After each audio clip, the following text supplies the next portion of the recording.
You know, a lot of leaders make strategic decisions based on their own preferences or the preferences of their inner circle rather than on missional considerations.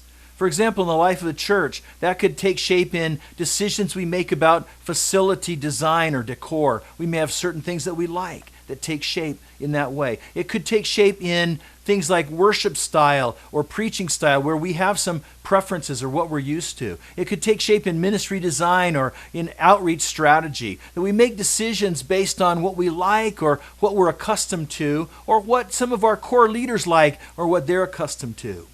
But I want you to understand that that's a leadership fallacy. I want to challenge you today that mission comes before preference.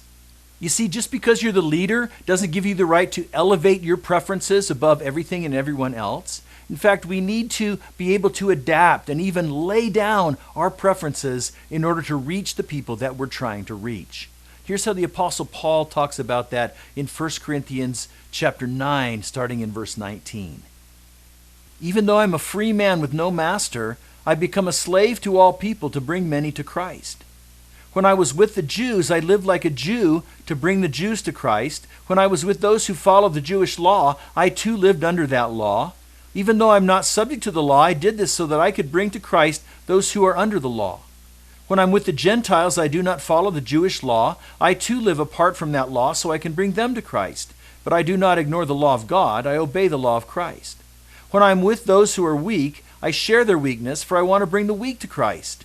Yes, I try to find common ground with everyone, doing everything I can to save some. I do everything to spread the good news and share in its blessings.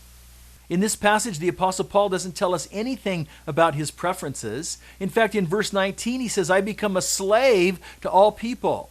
In other words, he surrenders his own rights and his own preferences and privileges. He says, I'm going to let those people rule. I'm going to let them dictate the way that I conduct myself.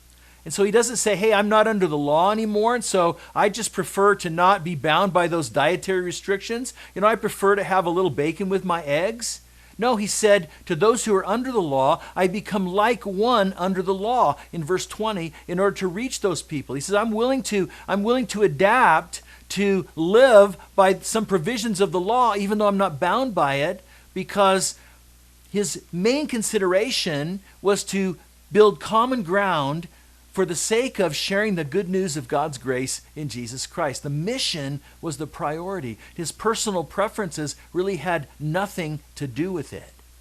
Now here's how we like to communicate that sentiment. We have a catchy phrase that people really seem to understand. We say, we give up things we love for things we love more. I think that phrase really helps people to understand a little bit more about what it means to put mission over preference. Now, here's how I apply that for myself. I love worship music. I love long worship sets where I just really get into it with God. But that's foreign to the people that we're trying to reach at our church. And so we limit our worship music, and I give up something that I love for something that I love more. I was trained in a certain kind of preaching. I was trained in detailed verse-by-verse expository type preaching, but we've discovered that that kind of preaching doesn't connect with or speak to the biblically illiterate people that we're trying to reach. And so I've changed the style of preaching that I use to help maybe see the bigger picture rather than the details a little bit more. And so I give up things that I love, because what I love even more is seeing people engaging God and people responding to Jesus and coming to faith when they come to our worship services. And so this is a great principle not only to embrace as leaders to help us remember to be missional, but it's also a great principle to help to teach the people that we serve, the people that lead along with us and are members of our churches, to help them understand the priority of mission over preference.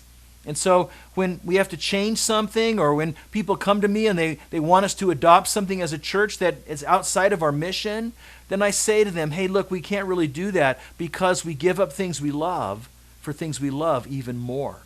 And that helps them understand it's not just my preferences that are trumping their preferences, but that what trumps all of our preferences is mission.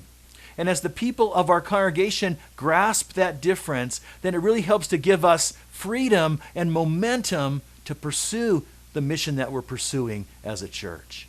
We give up things we love for things we love more.